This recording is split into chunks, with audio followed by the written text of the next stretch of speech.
Rock Man, back again with another boring ass belt squat volume workout. I'm gonna try to storm through this real quick and then get to the four lifts competition smack talk. But I'm trying to set these up with my hips farther back like a true low bar back squat. Mine is more of a hybrid.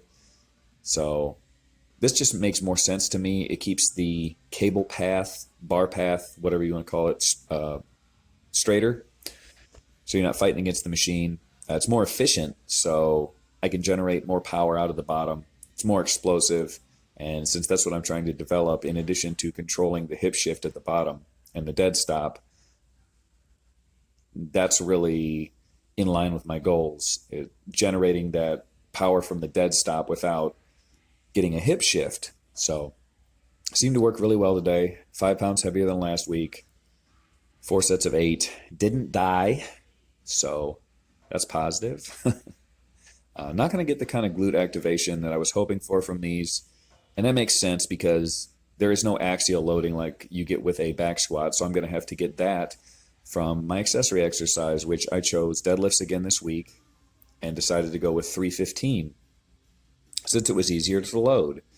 And wouldn't you know, the reason I haven't been getting good results from this the past few weeks is weight just wasn't heavy enough.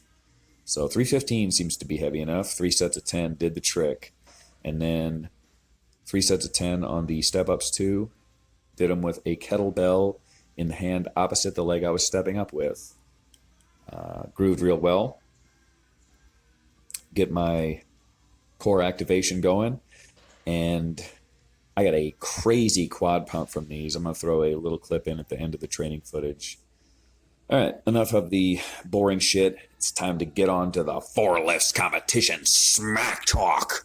I got a lot of problems with you fuckers. Tim made a video the other day. I wanted to address some of the points that he made. Yeah, I don't see any problem with allowing other competitors. I wouldn't mind. I know there's a few guys who've expressed an interest in it that have content on their channels. I don't know if they would commit to a entry video, but I know there's some people that are definitely following on my channel that don't always leave comments, but they do have content on their channels. They are interested. I'm not opposed to more entrants in the competition. I think the original entry deadline of August was good to get people that were on the fence potentially involved earlier. And I think the earlier that you get involved, the more legitimate the outcome of the contest is going to be. I'm not for these late entries either. I think January is probably definitely good. But I don't know. It's not really up to me. But yeah, I'm not opposed to it. Jason Robson, I don't really see active in any one comments section except for Rack Pull, Dylan, and sometimes Big Trips, I think. I get the feeling that he watches everybody's videos. He just doesn't comment too frequently unless he's called out. But he's got a bigger channel. He's got a lot of experience. Lifts a crazy amount of weight.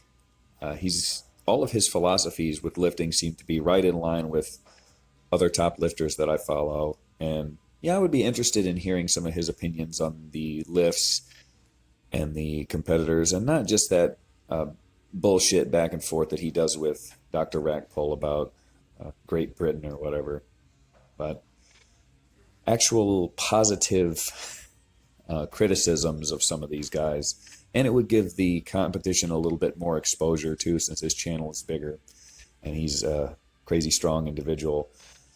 Tim's doing a good job with promoting the competition on his channel. He's got over 1,000 subscribers. Gives the people what they want. That smack talk, even though it's causing problems with his family and coworkers, which hopefully that's over with. But Rack Pull is not uploading any training videos this month. Says he did a 285 bench press that he didn't record. Why?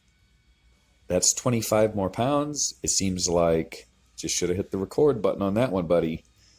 But says he's having problems with his deadlift bar, his new Olympic bar, I guess, the knurling or something. Not really sure what's going on there. But also not in support of his endorsing this Life Fitness kid all the time. The dude is cringy. He's a clown. I've laughed at some of his videos, but he's got a lot of mean-spirited trolling shit. That's fine. Whatever. He makes a lot of weird sexual comments in the comment section. Okay, it's YouTube. Fine. Whatever. But the other week I was going through his content, watching his videos, trying to find a deadlift or something somewhere. But apparently he says it's a woman's exercise and he doesn't do it. He had this video of Alpha Destiny's sister in hysterical tears on her Facebook live feed over some online harassment that apparently he was involved in on Instagram or something. This shit is not a joke. That's cringy as fuck. So, and the motherfucker can't add. I'm done talking about that. For the moment, anyway. And one of the things that made me laugh in Tim's video was, dude does those dip singles that he uploads all the time. And nobody gives a fuck about that. And he's right. It's not part of the competition. I don't particularly see a huge benefit to the training. But I do notice that he adds his weight into the total. And this motherfucker weighs 241 pounds. I'm 6'4". I'm trying to take a tip from my man Dylan and lose a few pounds to get under 230. But this guy weighs more than I do. Shit, man. So for that, I have a whole shelf full of awards here that are totally subjective for some of the competitors. And Life Fitness gets the award for most bloated. Dylan McConnell gets 2. Is most weight lost as far as I can tell, and highest total. It's difficult to argue that he's ahead of everybody in body transformation and in weight. So I don't think it's really disputable. Prathap, who gets nicest guy award, may also have lost a bunch of weight, but I'm not really sure how much that would be. And Jesse Gaines doesn't post frequently enough. He was already pretty slim. I think he's lost a little bit more weight now even. I wish that he would upload more frequently, but he gets the award for being in last place, I guess. But I like his bizarre content, and he seems like a good guy.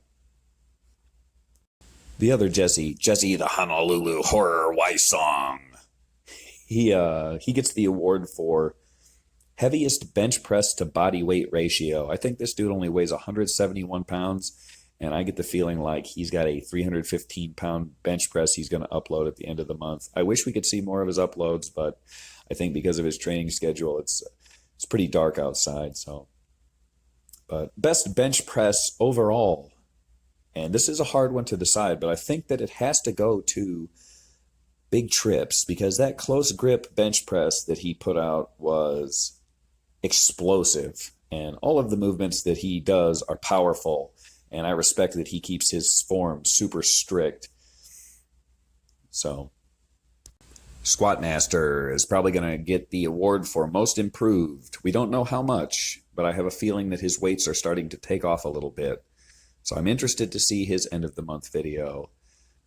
As much as Jamar Ford, who gets the award for most frequently absent, because this dude has not been around since the end of last month when he tried to cobble together a last-minute video before the hurricane hit. Didn't quite work out for him, but hope he uploads. And best work ethics got to go to Tim from Garage Workouts, because this dude has an uncanny ability to grind, like that overhead press from last month. And now he's on higher frequency training. So Mad Cow 5x5, which is not too crazy, but it's more frequency than I feel like the majority of these guys are doing for squat. And then Smolov Jr. for the bench press. Shit, that's a lot of volume. And I think that's everybody, since I'm covering everybody. And Dr. Rackpole gets the award for most full of shit, I guess. So I like your channel, Doc, man. I like you a lot, but that's the award I got. I had to give it to somebody. It's here on the shelf, so I think that's all I got for today, guys. I hope everyone's staying injury free. All your training's going good. Look forward to everyone's end of the month videos, and as always, thanks for watching.